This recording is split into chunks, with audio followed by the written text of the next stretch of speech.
All right, hello, this is Elizabeth Emery, the host of Off the Front, about all things women's cycling. I'm coming to you from s1e4 Sports. You can find more episodes of Off the Front on Apple Podcasts or wherever you listen to podcasts, or just visit s1esports.com. Today's guests are Laura Crawford from Adventure Cycling Association and Caren Hartley of Hartley Cycles. Coincidentally, both are former jewelers and both talk about our relationship with objects. But first, I want to introduce Lisa Ingerfield. Lisa is an athlete in her own right and a coach. She's also an expert in issues of women and sport, which she will be focusing on in her new podcast called Talking Point, also produced under the umbrella of s1e Sports. Welcome, Lisa. Hi. Thanks for coming to the show, and can you tell us a little bit about your new podcast? Absolutely. Thanks for having me. I'm excited to share with your listeners about what Talking Point is all about. So there's a lot of discussion happening right now about women in sport and women's equity, women's equality, ranging from participation all the way through to wage discrimination and thinking about the construction of gender and what does that mean in the context of sports. And so we see that bubble up in the media. And I wanted to take that conversation further because I think what happens is it bubbles up in media arenas and then people get really mad about it. And there's lots of things happening, and then it dies away. And then several months, maybe even years go by, and then it bubbles up again. So it's clearly a persistent issue. And what I was hoping to achieve through this podcast Talking Point is really to keep our finger on the pulse. So not allowing this issue of women's equity in sport to fade away from the spotlight. So we're hoping to monthly have conversations that really dig deep into this issue and take our knowledge and understanding of gender and women's participation and sexism and misogyny and move below the surface and try and kind of dig a little deeper to help people understand the issue from an emotional level, from an intellectual level, and from a solution level. Like, what can we do about it to make this culture and environment better for women? Oh, you're going to present solutions. I like that idea. So what can we look forward to in the coming months? And will you be having guests each month? The hope is that every month I'll have at least one guest, maybe more. Some areas that we're hoping to delve into is, in particular, I'm looking at addressing wage disparity. Obviously, it's not a 9-to-5 job necessarily for every woman athlete out there, but certainly in terms of prize money or in terms of sponsorship or in terms of financial rewards through the U.S. national team, there's often disparity. So I want to delve a little further into that. We've seen that come up in the media a number of times, but I think that it's worthy of additional discussion. And then I also want to tackle the larger and broader and sometimes contentious issue of gender and how our system of sport really operates on a binary of men and women and how exclusionary that can be to transgender athletes out there. And so that's something that I'd like to touch base on. And then I'm thinking about also investigating the way that women are represented in the media and the way that they're talked about and women's participation and perhaps some stuff around Title IX and sexual abuse and sex discrimination that folks experience at the college level all the way to the professional level. So really, I'm looking for ideas, things that folks have burning questions about. We want to take this issue on, and it's not always going to be comfortable, and that's okay, because I think it's in those moments of discomfort where the magic happens and where we grow and learn as humans and as athletes and as folks looking to make change in this world. Well, that sounds like a very ambitious schedule you have. Yes. What are the details? Where can we find you and when? And I guess what else? That is a great question. We are going to be on the third Wednesday of every month, and you can find us on the s1e4 Sports website, or you can also download us from wherever you get your podcast. I know that we're available on iTunes, and you can also touch base with me through Twitter. My handle is @Tridedify, TRITODEFI, and you can also email info@s1esports.com if you have ideas and suggestions about the podcast. Well, thanks very much. I look forward to it. All right, great. Thanks for having me on and letting me talk about the show some more. Of course. Great. Talk to you soon. Bye. Bye-bye.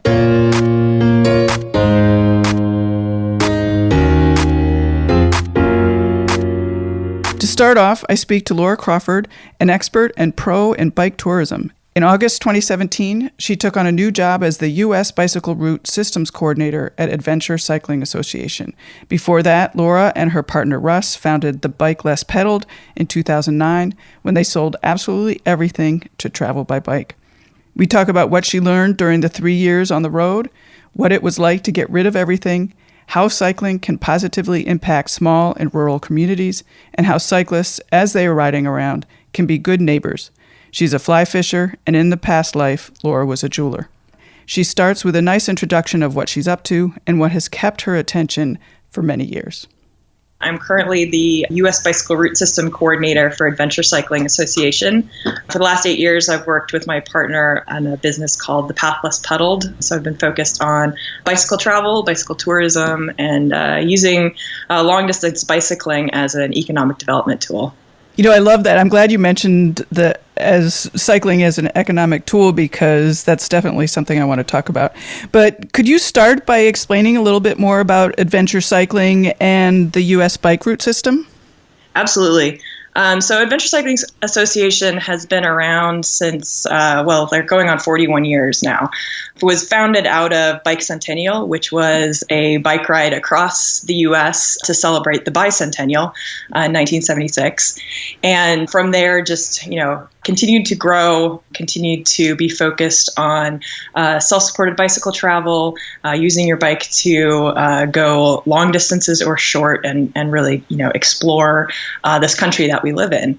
The U.S. Bicycle Route System is a project that's got its first start about 30 years ago and then kind of shelved during the 80s and 90s and was dusted off a little over a decade ago.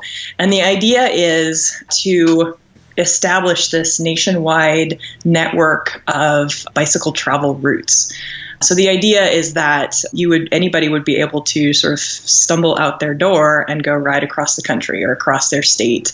And they're all routes that they follow existing trails and roadways, and they're all officially designated by each state Department of Transportation and all the different road owners and trail owners that the route follows. So what's exciting about that is that it has this sort of institutional buy-in, so that hopefully all these folks are focused on, when we repave this road that's a designated bike route, let's make sure that we widen the shoulder, or let's make sure that we don't, that we put in rumble strips that are safe for bicyclists.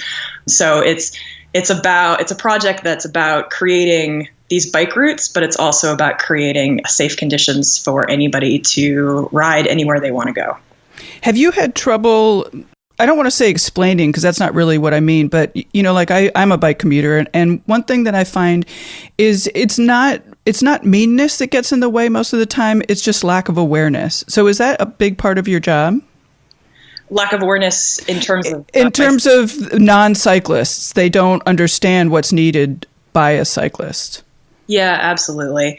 I think, unless you've ever had the opportunity to bike, whether that's across town to school or, longer distance, I think it looks like this really strange activity, right? Like, why would you want to be out there so vulnerable, surrounded by cars?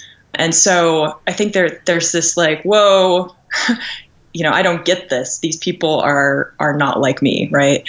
And so there is definitely that. And then I think that, until you've been out there and you've had that experience of, kind of narrow tires on not very smooth pavement, or having to really bump your way through, a really, awful rumble strip, for example, you can't make that connection about, what somebody else's experience is going to be like out there. So yeah, a lot of it really is about trying to have those conversations and make those connections so that people can put themselves in the place of somebody who's traveling by bike or riding a bike. Right. And so give me a little bit of the numbers of the bike route system, because right now it's about 12,000 miles, and then your goals are quite lofty. So we don't have an exact number of miles that we're aiming for, sure, because right now they're just rough corridors.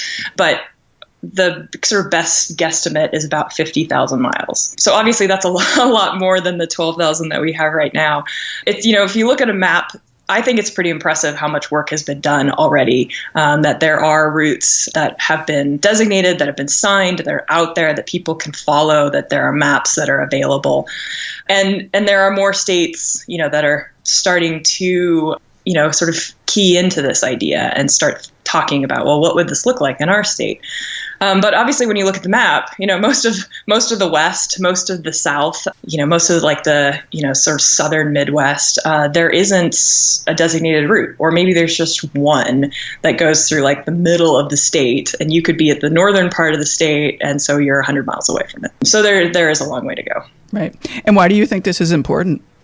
Well, I think it's important for a lot of reasons. I think it's important to create these opportunities for people to bike, to travel by bike that are simple, that are easily accessible, that don't take a lot of advanced planning or a lot of, sort of complicated, wading through like Ride with GPS, for example. I think it's important because kind of what I was saying earlier, that if as we go through this designation process and, these state departments of transportation are signing off on these routes, then it becomes this sort of institutionalized program at the state level and hopefully one day at the federal level, so that people will start paying attention to, what are the current conditions for cycling and how can we make those better?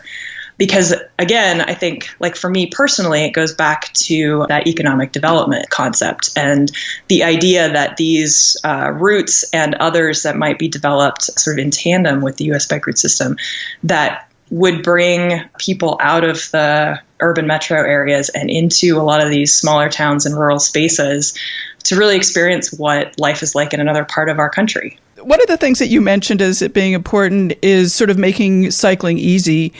I mean, I guess that means that you think a lot of people are put off because it is difficult, or it appears difficult to, do bike touring. Yeah, well, I think that it appears like there are a lot of hurdles that you kind of have to get over, right? That you have to have a bike and it has to be capable of carrying stuff. And then you have to have a way to carry stuff. And then you have to have, a sleeping bag and, camping cook set and, all of these things. And what I love about something like Instagram is you can go online and there are so many great photos of all these people doing these amazing bike trips and you just get so much inspiration. But at the same time, you can look at that and go, oh my God, I am never going to be able to figure this out. Right. And so I think, anything that we can do to remove barriers, I think is really important so that people can go out and try it in whatever way makes sense for them that first time and then hopefully get hooked. Yeah, I like that you and Russ are big advocates of, you don't need perfect equipment. Right. Right. Well, it's funny because, our first bike tour was over a decade ago, and it was one of those trips where like literally everything went wrong, and we were completely underprepared and we got lost and all that sort of thing. And I think like if I had known going into it that would have was going to happen, there's no way I would have done it. But somehow, sort of pushing through that challenge really endeared it to me even further. You survived. I did, right? So I do have this understanding of how that can be really hard, and I still remember like, oh, I don't know how to pack. I don't know how to carry all the things that I need to carry, and drastically overloading a basket on the front of my bike so that it actually scraped the paint off. One of my other guests said it's not an adventure until something goes wrong. Right. Sometimes you want those just really perfect rides where it's sunny and there's no wind and you just feel on top of the world. And sometimes you need those experiences where, that really test you, that push you so that you can look back and go, you know what? I got through that one. I think I can rock this next one. Right. Well, let's dive into the economic aspect of the U.S. bike route system. And basically, it sounds like all the work that both you and Russ are doing. Yeah, absolutely. Yeah, for us, it comes out of our own travels. We traveled for about 3 years. And, as we were going through all of these small towns and rural spaces, we just kind of started ruminating like, well, what if we weren't the only people who were biking through here? What if there were a lot of us? What would that look like for some of these communities that, really have no means to attract tourists, but could be a really great resource for, cyclists who are trying to get off the main roads. And what's been really exciting is that over the last, decade or so, a lot of people from different arenas, tourism and economic development and different cycling advocacy groups have started thinking about this also. And so now you have states that are doing, economic impact studies that are just like, they're mind-boggling, the amount of money that comes in. And I think it's important to note that it's like, it's this interesting combination, right, of you've got some cyclists that pass through and all they do is stop for a cup of coffee or an ice cream. And then you've got people who might stay overnight, who might base themselves in one area for a whole week, or come in for an event. They're going to buy other souvenirs or other gear. And even just, I think it has that lasting effect where if you go through an area and you have this good experience, you remember that place and you might choose to come back another time without a bike. So I think it can have this ripple effect for a lot of these communities. Was there anything particular that you saw in your travels that got you starting to thinking about the economic aspect of traveling? Let me think. I think for us, like it goes back to just having a lot of really positive experiences going through, just really tiny towns in the middle of like nowhere, Louisiana, where people have not seen a bike tourist ever. And most people don't choose to ride a bike past the age of like 8, maybe. And I remember having a number of experiences of, sort of being stopped on the road or peppered with questions when we stopped for lunch kind of thing by people who were just really fascinated and curious. Like, who are you? Where are you coming from? How do you do this thing? And for us, it sort of became this, we just were the recipients of such incredible hospitality, people inviting us to stay with them, buying us meals and all that sort of thing, and so wanting to be able to start giving that back. And so I think that's really the root for us. And then the more that we started to tap into this idea, that's when we started to see actual examples on the ground. And the big one for us was this place called Bike Camp, and it still exists today. It's in Twin Bridges, Montana. It's a little tiny town in southwest Montana. And, it's sort of a mecca for fly fishing, but there's not much else going on there. And but what it does have is it's right along, one of the biggest adventure cycling routes, the Trans-America Trail. And so hundreds of cyclists ride through there every summer. And there was this man named Bill White who, was a little bit more forward thinking than a lot of folks in town and watched all these cyclists coming through and started thinking, kind of like we had been thinking, right? What if they didn't just ride through? What if we could get them to stop? What if we could get them to stay? And he likened it to like watching gold flow down a river, and all you had to do is reach out your hand. Which I think is an amazing metaphor, right? Yeah. And so he presented this idea to build this place called Bike Camp, and put up a lot of his own money to get it started. And it's really a simple concept. It's a simple wooden structure, kind of like nicer, screened-in gazebo kind of a place. It's got a couch inside. It's got local information. It's got a bathroom with showers. It's got a bike stand, water, all those things that you might need. And cyclists are welcome to stop there during the day or stay. You can pitch your tent on the lawn.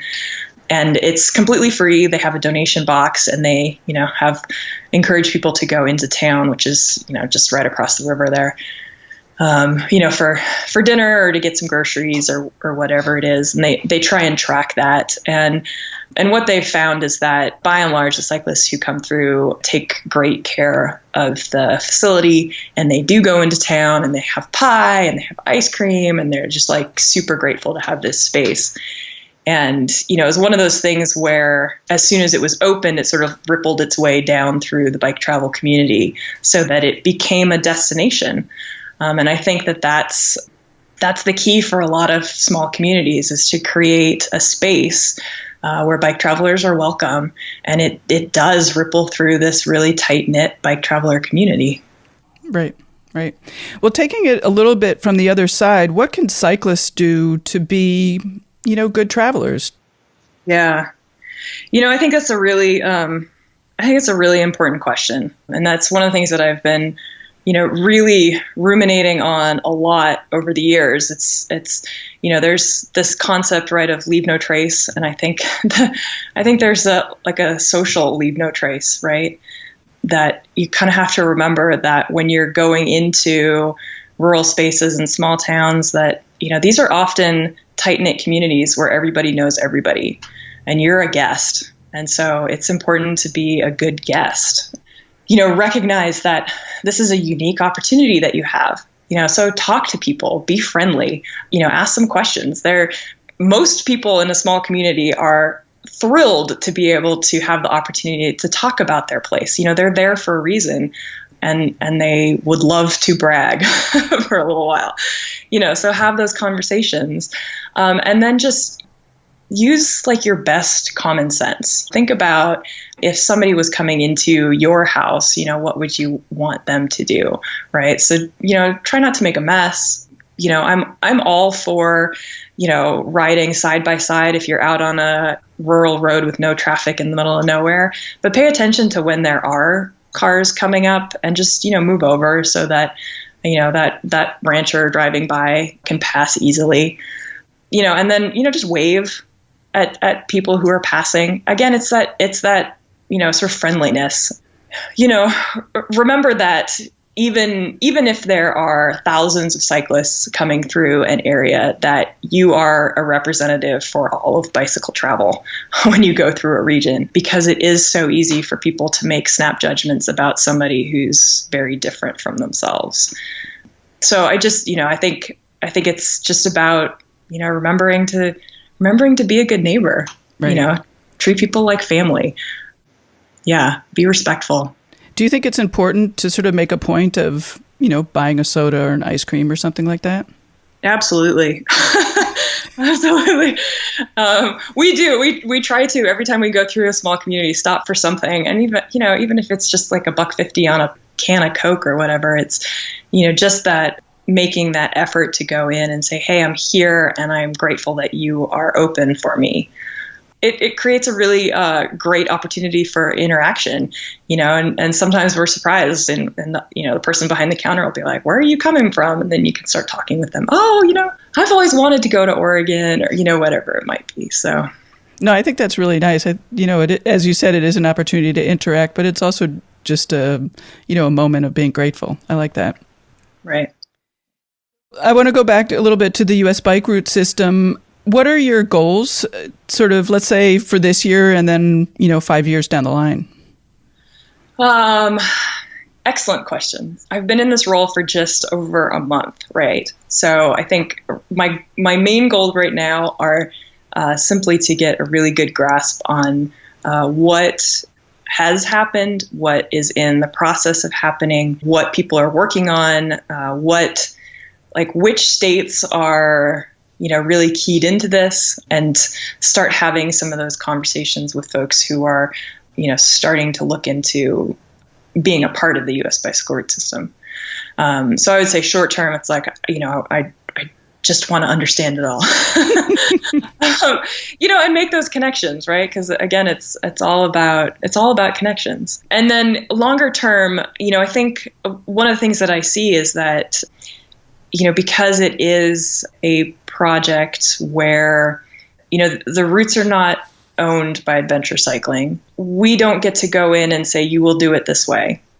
And so I think what that means is that, everybody's kind of doing things in their own way. So it's important to recognize that and support that, and also make sure that everybody is kind of pointed in the same direction, so that everybody has the tools and the resources and the connections that they need to be as successful as possible and make sure that this whole network is as safe and accessible and robust as we can possibly make it. So I think that's one of my big long-term goals, is to make sure that everybody who's involved really feels like they're working on a nationwide project and not just, something within their region or state.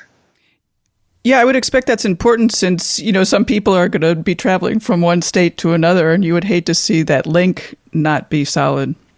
Right. And, everybody's got different concepts of what creates a good route. And so, it's entirely feasible, right, that you could cross a county line or a state line, and the kind of facility that you're riding on is going to look different from what it was. And so trying to, try and figure out, well, what kind of standards do we want to promote, and how do we get people to, sign on to those kind of standards? Right. Even when you've got like a really supportive bike ped coordinator, how do you, work with them and empower them to work with the rest of their DOT to make sure that they have the ability to put these routes on the best possible road, the widest shoulder, that, really great new off-road path, whatever it might be. Because again, I want these to be really great, safe, enjoyable, accessible routes, so that you don't have to feel like you need to know all there is to know about vehicular cycling in order to be out there on the road. Right. What do you expect your challenges are going to be? I think probably the biggest challenge is going to be at the community and regional level, working one-on-one with some of these road jurisdictions or, city councils or other community groups that probably, don't get it. And, because they don't get it, they don't see the benefits for them. And so sort of, finding a way to have a conversation where it comes back to them, so that they can see that, okay, well, this is going to be a lot of work. But if we put these routes in and we have all these cyclists coming through, it's going to end up being better for our community. So having those conversations, and those are hard conversations to have. So I think that's going to be the biggest challenge. But that's also a really exciting challenge, because I love the idea of talking to somebody who is not into this, and, hearing out what it is that they have to say. And letting them voice all of those, fears and frustrations, and figuring out a way that we can bridge that gap. Right. And I bet you'll have a lot of impact. I mean, that's definitely a place to have a lot of impact. Yeah. So I don't know. We'll see how it goes. We'll talk in a few years. Right. Exactly. So I want to get to your previous life with the path less pedaled. Yeah. But there's been a fair amount written about it. So I want to ask you, what are your favorite things to talk about from that time and putting that blog together and taking the trip? Wow. There's a lot to talk about. Maybe we should preface that you sold everything in 2009 and went on it was 3 years, right? You went on a 3-year bike adventure. 3 years. Yes, exactly. Yeah. Oh, man. Well, I would say, people always ask what was our favorite place that we rode through. And my answer is always kind of a surprising one. It's always a shock for people. But by far and away, my favorite place was Far West Texas. How about that? Right, exactly. and the reasons why, when I think back, so there's from when you get way out, super far West Texas, so El Paso and Big Bend area, there's just nobody out there. There's nobody and there's nothing. There's huge ranches and there's 2 roads, right? And so most people who are driving through get on the freeway and pedal to the floor and off they go. And then there's this other road, I think it's Highway 90, and it's mostly local traffic, or folks who, happen to decide they want to go to Marfa or Big Bend. So there's not a lot of traffic. There's not a lot of people. There's kind of nothing to look at out on the horizon except for these just like enormous expanses of, high desert and ranch land. And these like, I don't know, 6 or 8 foot wide shoulders, right? So you have this whole road to yourself and then you have an enormous shoulder. It's just really nice, easy to get through there. And, you've got all these little communities that are, kind of outposty feeling. They're small communities where everybody who lives there knows that they live a very long way from anything else. And so they're really tight-knit communities, and they're really, they look out for their own. And they also look out for like wayward people who happen to find themselves there. So if you're the sort of traveler who is, open to having random conversations, you can meet so many really interesting people out there. And, you start that conversation and you'll get invited to somebody's house, that kind of a place. And just, so it's quiet, it's stunningly beautiful out there, huge views, and just some of the most, friendly and interesting people. And I've always wanted to go back. We were out there it's been probably 7.5 years. It's been a while. So it's definitely on my list of places to get back to. Cool. That's nice. Maybe we'll have a stampede for people going out there now. Yeah. Right. So another backward-looking question, and seriously, I could talk to you for like 5 hours about getting rid of stuff, but Yeah. I'm not gonna do that. You have a lot about that written on your blog, but looking back, so it's now been quite a while since you did that. Right. What are your thoughts about having gotten rid of all that stuff, and are there things that you're really sorry that you got rid of, and do you now have a whole house full of accumulated stuff again?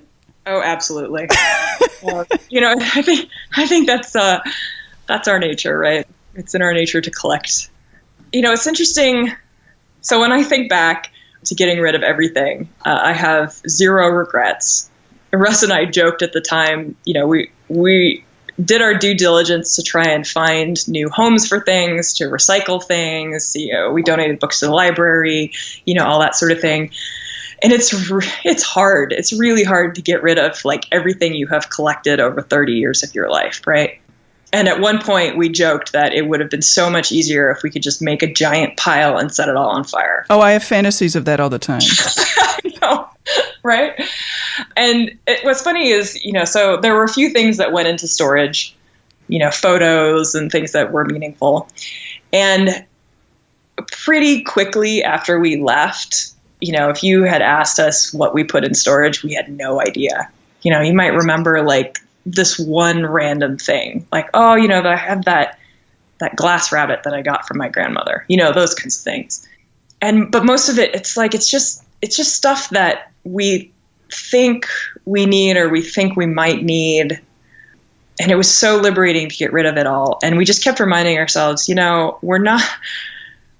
this may feel crazy, but we're not going to Mars. There's a really good chance that if we ever settle down again, that they will still be making towels. We will be able to buy pots and pans again, right? But not the same pot and pan. Right. So you kind of have to let go of those, I don't know, those weird connections that we have with our things. So, of course, now we have a house full of stuff again. And we actually, we just moved from Portland to Missoula. And the whole time we were just like, where did all of this stuff come from, right? How do we have so much stuff again? But what's interesting when I look at the stuff that we have now versus what we had 8 years ago, by and large, I would say the vast majority of what we have now are bikes, bike gear, outdoor bags, camping, like I think I have 3 sleeping bags. Russ has a few sleeping bags, all of this like get out and go somewhere kind of stuff. And we still have 4 plates, 4 forks, that I think we picked up at Goodwill 8 years ago or 5 years ago, whatever that was. So the the kind of stuff that we have now has changed and really reflects what our priorities are these days, which is more about, getting out and, going fishing, going camping, going for a bike ride, going for a trail run, and really like getting out and exploring the outside. That's cool. So, you gave the example of the plates and the forks. I mean, is that true of, like all of that kind of stuff? I mean, Russ talked a lot about all the books that he had, and, I think about clothing. It is. Both of us are and have always been lovers of books. Russ was a literature major. We both graduated from college with just boxes and boxes full of books, right? That was one of the hardest things to get rid of. And Russ was a photographer, still is, and had a dark room at one point, so had all these art photo books.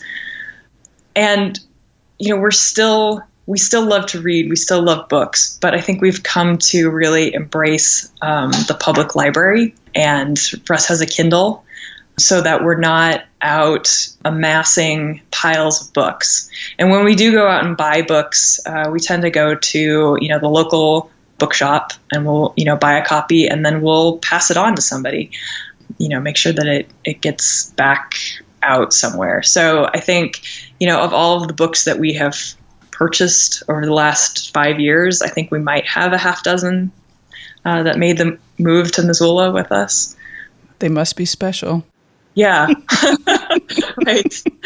Another switch in sort of what I want to talk about is, Have you always been adventurous and athletic, or did this happen just spontaneously one day? Yes and no. So I grew up in Oregon, and I definitely grew up, biking and camping and doing a lot of that stuff. But I also, when I got into high school, started driving, never looked back kind of thing. And, kind of got pulled into a lot of that mindset of, camping is dirty, and I want to be pretty, and a lot of that sort of stuff. And, I've always been not very successful at being like super pretty and polished. I just don't think that's in my nature, but I did try for a long time. And Russ on the other side of things, grew up in the LA area. And so, just he didn't have the same kind of access to the outdoors, wasn't really into it, and so for him, like he picked up biking as an adult after we met. And he used to joke about, using YouTube in like, 07, 08 as like adult Boy Scouts and watching these videos about, how do you start a fire, and how do you set up camp, and, some of these kind of things that are relatively basic, but you don't understand if you didn't grow up with them. Right. So we come from different places, and I would say, both of us were active and have been active our whole lives, but not in like a super athlete kind of a way. And, we definitely came to biking as commuters, as a way to get to work, get groceries, that kind of thing, and then traveling. And it's only lately that we've gotten into like recreational cycling. Right. And with your new job responsibilities, are you making time for adventures and staying fit? Oh, absolutely. So one of the great things about Missoula is that there are trails that are like 5 minutes away from our place here. We can literally, roll out our front door, go down the road, 5 blocks and be on a trail and disappear back into the woods. There's so much out here. And so it's so easy to get out on a recreational ride out here versus where we were in Portland, where it's mostly, kind of urban pavement riding. So, even if I'm only getting out for a 10-mile ride after work, it feels like I'm getting out into the middle of nowhere. It feels like a great adventure. And, now that we're in Montana and there's so many great places to go bike touring, bike packing just right here, I think we're starting to hatch ideas for next summer. Yeah. I mean, going to a new place is always exciting because there's a lot to discover. Right. Well, we're wrapping things up. Is there anything that we didn't cover and you wanted to mention? No, I think we covered a lot. Great. Yeah. Well, I really appreciate you being on the podcast, and look forward to staying in touch. Yeah, great. Well, thank you for reaching out. Sure. Bye-bye. Bye.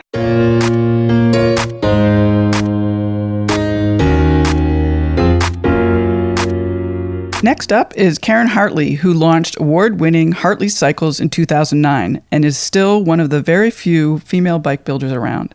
One of her greatest interests is making bikes that fit all people, both short and tall. She tells me how she makes that happen and why it's so important. She was trained as a jeweler, then made sculpture and large-scale public art before turning to bike building. I'm totally in love with her bespoke bikes. They're really beautiful. She now has also a new line of more affordable and more available off-the-peg bikes made in a wide range of sizes for both men and women. We discussed her transition from fine art to making something functional, being a businesswoman, the appeal of 650 wheels, and of course, building bikes. Caren talked to me in the middle of her workday from her shop, so you will definitely hear that kind of noise in the background, so be prepared. I start off by asking Caren what kind of cycling she's doing herself these days. A real mix, I guess. So I started off, originally sort of a commuter, and then a lot of road cycling and touring is kind of what I've done, and long distance day rides, I guess, or Daxes. But I've just started cycling off road, so really enjoying that at the moment. Mountain biking or gravel? Kind of a bit more gravel, sort of a bit of mountain biking, but sort of nothing too intense. I really like your gravel road type bike that you have on your website. It's beautiful. Oh, thanks. Yeah, that's what I've been using. Oh, good. Yeah. Do you think that you've gotten a lot from being an artist that you're now a frame builder, that you're bringing in that other frame builders just going through the frame building process or learning how to be a frame builder don't have? Yeah, I think so. I think it's like a different way of looking at things and a different way of making. So because I'm using skills and an approach in making that I use for mostly to make things look nice, but also with certain types of material. So I was used to fabricating with sheet and wire, and it's not hugely, and even tube sometimes too, and it's not hugely different to frame building, but the scale's different. So I'm kind of using either technical skills that I had before and adapting them to frame building, and sort of that informs some of the decisions I make about the way things look also, because the way things are made always affects the way they look. And then I think also, you can't kind of just discount 10 years of design education and art education, or working as a practicing artist, because it's just really intensely looking and working out what is it I like about this, what is it I don't like about this, whatever that is, and trying to make it better or improve it. And I think if you're just looking at frame building from a purely functional point of view, which is really important, but if you're just looking at it from that point of view, then you can it's easy to stop when it works. So now you've been making frames for more than three years. Do you have thoughts about being a frame builder for the rest of your life? Does it seem like a long-term proposition now?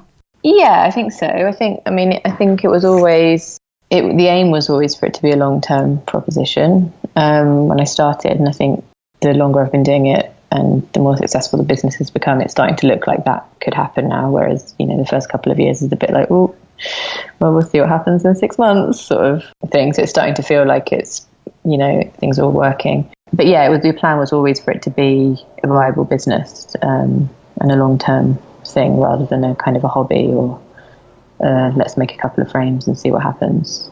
And did you have a hard time sort of transitioning from that sort of artist business model to a actual object, business model? No, I think because I'd been self-employed as an artist, but I'd also been running a business alongside that, teaching and running workshops and running a jewelry studio.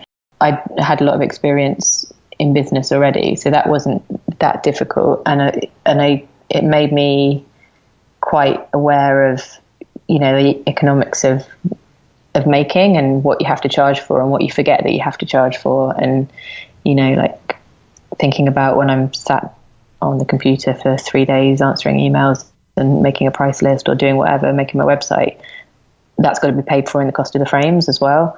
So I kind of understood all of that. I think the one thing that tripped me up a bit was not realizing how much admin there is involved in frame building and making bikes, because there's so many things to order and so many emails, and so there's a lot, even more than my previous businesses. But I think they did give me a good grounding and a good idea of what to expect. And I knew that it wasn't going to be this romantic idea of me sitting filing away in a workshop and, you know, this isn't that going to be lovely and I get to make things with my hands all day, lucky me. Like, I knew the reality. Right. I knew what it was like to make stuff until your arms hurt and you want to go home, and actually you can't because it's not finished yet, and you actually stopped getting paid for this piece 4 days ago because you've taken so long to make it. I kind of understood that. Can you talk about making bikes for women, and in particular shorter women? I'm 5'4" also, so this is really great information for me, and I've always had a hard time finding a bike that feels good and fits. Yeah, so I mean, I don't like to specifically say they're bikes for women because I don't believe that there's a huge difference between a short man and a short woman when it comes to the bike. People's proportions vary a lot, but I don't think they vary significantly enough between the genders to make it to be too big a difference. But the real problem is just the sizes. So with most production bikes, you find that they don't go down small enough to cater for short men or short women. And then when they do, they aren't looked at as a separate thing. They're kind of like just squeezed in, but you know, like a squeezed in version that's squeezed in around the same wheel set size, the same, everything else is often the same, but you've tried to reduce the size of the top tube, so you have to make a lot of compromises because it hasn't been thought about as a whole.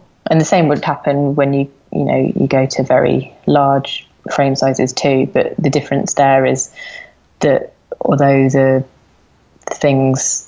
other components may not have changed in size, they still fit on a big frame, whereas on a small frame there just is less space, so everything becomes much harder to fit in. And if you don't think about that, then you either haven't got room for things don't work properly, you can't get often bottle bosses are all drilled in the same place on the seat tube, and then on a very small seat tube you can't get the bottle in or out, right, if it's got another one, or they just don't, or they leave them out perhaps as well.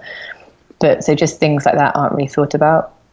So with making bikes for smaller people, because they're custom, you can really think about everything and make everything optimum. And I mean, it is a luxury, but you've got the luxury of choosing smaller wheels if you want, or if the frame design warrants it. So you get better handling, and you don't have to make as many compromises.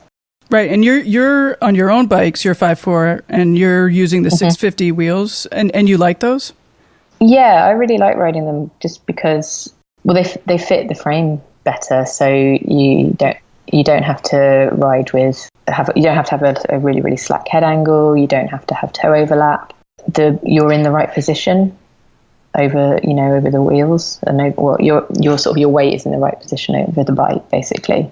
And you haven't got like this huge amount of inertia when you're sort of trying to turn a tiny wheel, a huge wheel rather, from way too far back, or just being, you're smaller and you've got less leverage, and when everything's out of proportion, you do actually notice that. You wouldn't notice it necessarily if you'd never ridden a better proportion bike, but if you've got the comparison, it makes a huge difference. I come from a racing background, so having a separate set of wheels for me was always a pain in the neck. So I rode, it was never really an option to ride the 650 wheels, so yeah. I've never even tried it.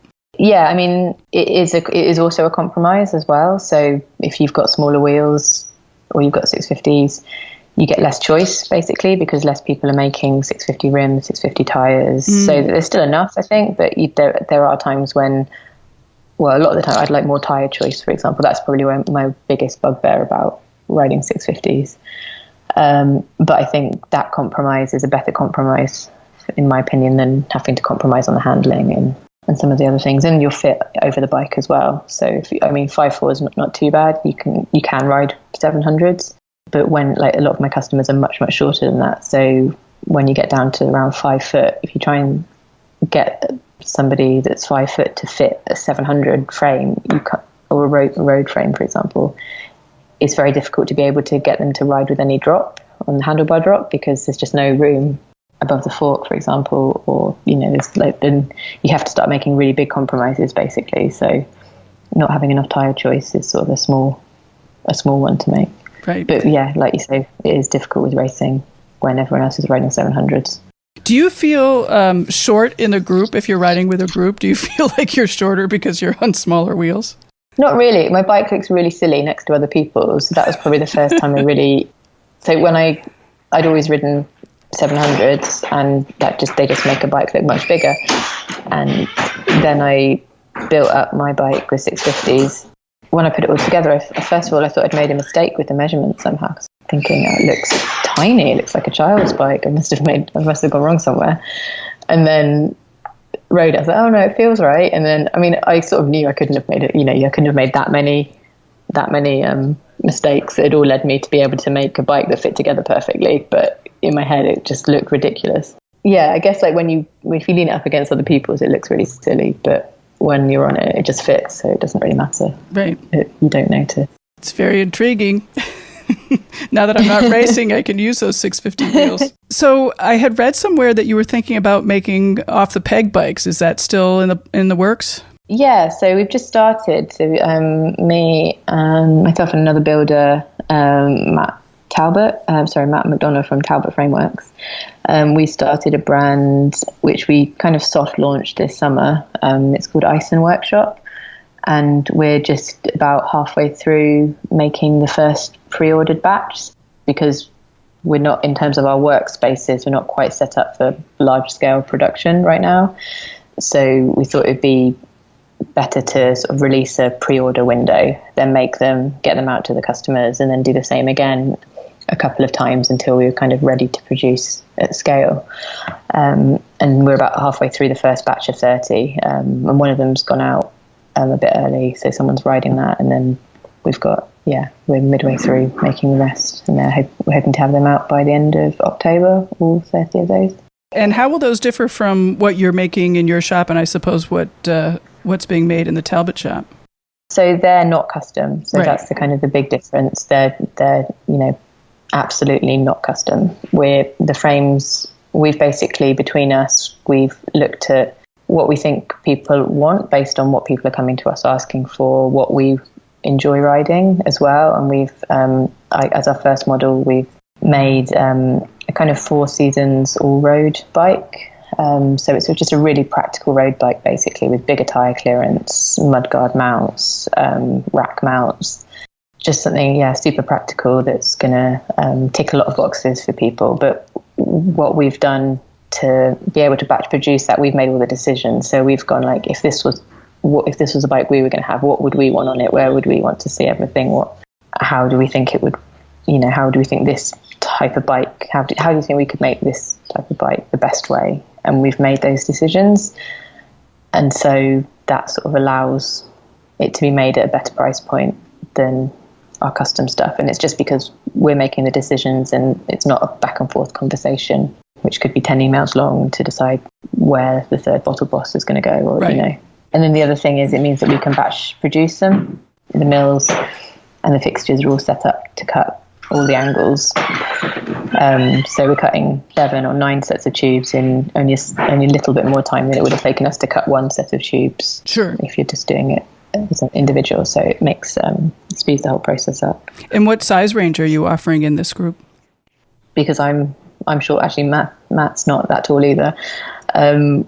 We kind of wanted to offer a full range, so we're going from 47 down right through to 59, and then on the smallest 3 models, they're paired with 650 wheels, and so that we can keep the geometry and the handling spot on for all of the sizes and not have to compromise as you get to the smaller ones. And how do people sign up to get word of the next batch?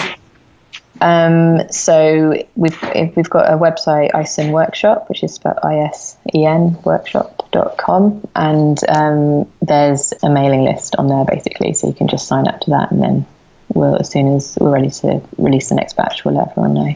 Great. You could also follow us on Instagram and Twitter, because we'll put it out there as well. So what are your long-term goals for both this, this off the peg group and also your own bikes? I guess having both businesses will hopefully make the other more viable. So for Hartley Cycles, I guess in an ideal world, I would like to be making maybe 10 or 12 frames a year. be able to spend lots of time on them. They can be sort of really custom, really sort of dialed in to what the customer wants and what I'm sort of excited about.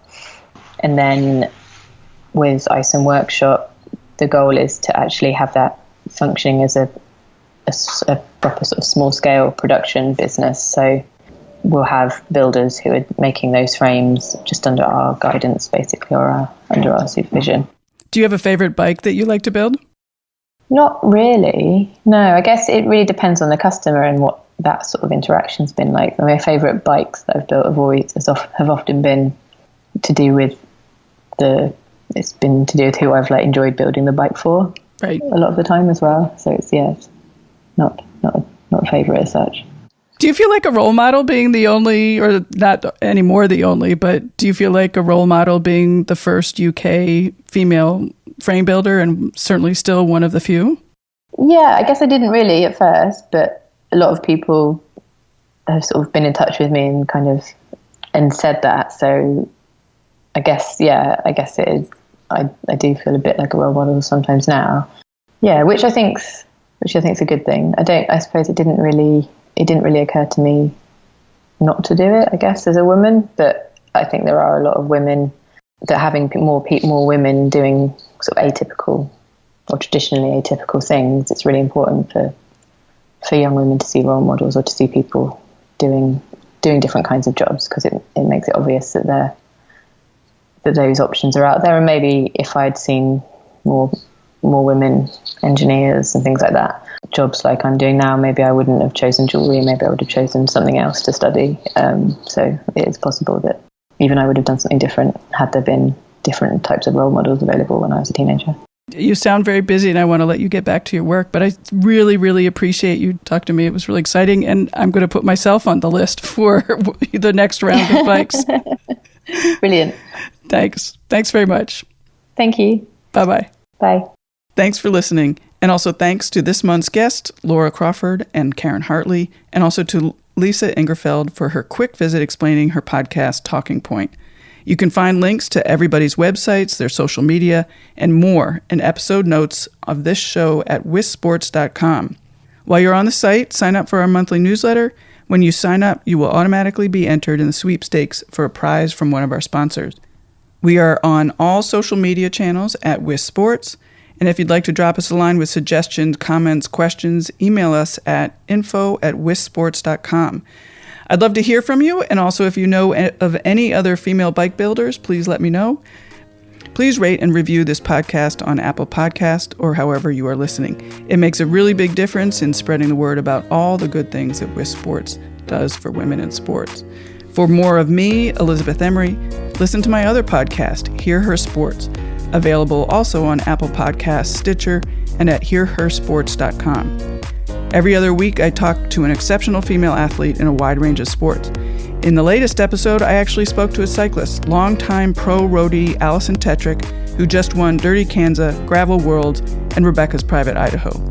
Find me also on social media at Hear Her Sports. Thanks again, and I will be back next month with another episode of Off the Front.